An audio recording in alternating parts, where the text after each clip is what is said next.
আসসালামু আলাইকুম প্রিয় দর্শক শ্রোতা, আশা করি সবাই ভালো আছেন। দেশ ও দেশের বাইরে যে যেখান থেকে দেখছেন সবাইকে জানাচ্ছি মা দেশি মুরগি খামার চ্যানেলের পক্ষ থেকে স্বাগতম। দর্শক, আপনারা দেখতে পাচ্ছেন আজকেও আমি এই কলা বাগানের ভিতরে। মূলত উদ্দেশ্য হচ্ছে এই যে মুরগি চড়ানো। মানুষ যেরকম ছাগল চড়াই, আমি চড়াচ্ছি এখন মুরগি। ইতিমধ্যে আমি বেশ কয়েকটি ভিডিও আপনাদের সাথে শেয়ার করেছিলাম যে আমার এলাকায় প্রিডেটর্স বা মুরগি আক্রমণকারী বিভিন্ন প্রাণীর উপদ্রবটা অনেকটা বেড়ে গেছে।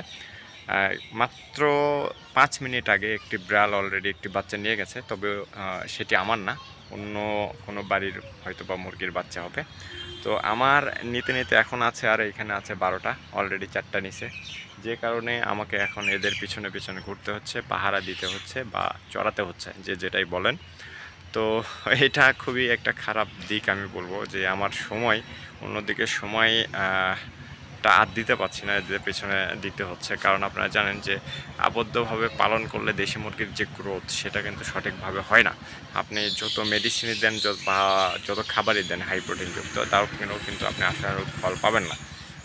সেটা আমি আমার পার্সোনাল এক্সপিরিয়েন্স থেকে খুব ভালো মতো উপলব্ধি করেছি। তো যদিও হয়তো বা অনেকেই মনে করেন যে আমার সাথে একমত না, আপনারা হয়তো বা মনে করেন যে খাঁচায় পালন করলেও এর থেকে অনেক ভালো রেজাল্ট পেতে পারেন। আমি সে ব্যাপারে কোনো কথা বলবো না।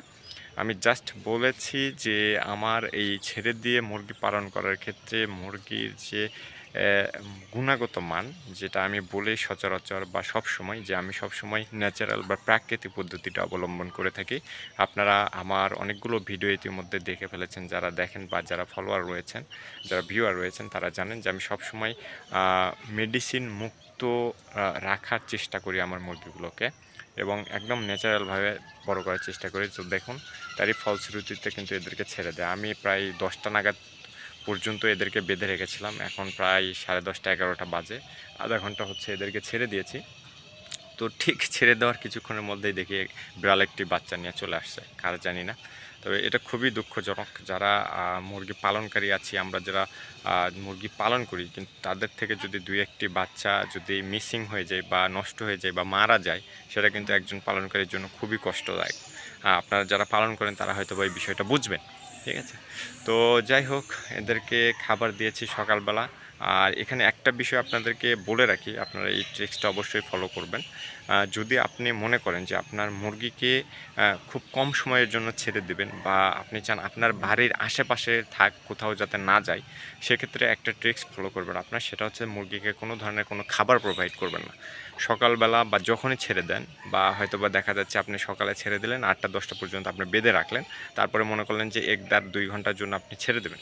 সেক্ষেত্রে আমি বলবো যে সেই সকালবেলা বের করে যে খাবারটা দেবেন, তারপরে আর কোনো ধরনের কোনো খাবার দেবেন না। তাহলে হবে কি, মুরগি যতটা ক্ষুধার্ত থাকবে ততটাই কিন্তু আপনার বাড়ির চারপাশে ঘোরাফেরা করবে এবং আপনার বাড়িতে বারবার আসবে খাবারের জন্য। কিন্তু এখানে আরেকটা বিষয় আছে, যদি আপনার বাড়ির চারপাশে পর্যাপ্ত পরিমাণ খাবার থাকে ওদের, ঠিক আছে, বিশেষ করে মুরগির যদি পর্যাপ্ত পরিমাণ খাবার থেকে থাকে, তাহলে কিন্তু ওরা কিন্তু আসবে না আপনার বাড়িতে। তো এটাই হচ্ছে বিষয়। বাড়ির আশেপাশে যদি পর্যাপ্ত পরিমাণ খাবার থাকে তাহলে কিন্তু আসবে না। তো দেখুন কি ডেঞ্জার কোনো কিছু দেখেছে, মুরগিটা ডাক দিয়েছে, সব বাচ্চা এক জায়গায় জড়ো হয়ে গেছে।